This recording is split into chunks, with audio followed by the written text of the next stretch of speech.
makakarinig kayo ng mga digmaang malapit sa inyo, at mababalitaan ninyo na may mga digmaan din sa malayo.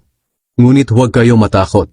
Kinakailangang mangyari ang mga ito, ngunit hindi pa ito ang katapusan.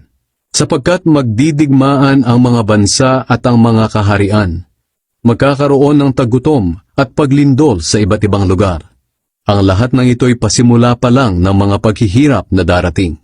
Sa panahong iyon, kamumuhian kayo dahil sa pagsunod ninyo sa akin. Dadakpin kayo upang parusahan at patayin.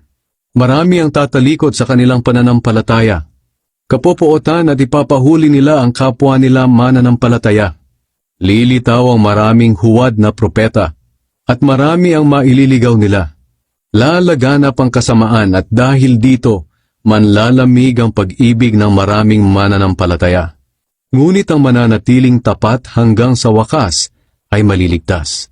Ipangangaral sa buong mundo ang magandang balita tungkol sa paghahari ng Diyos upang malaman ito ng lahat ng tao at saka darating ang katapusan.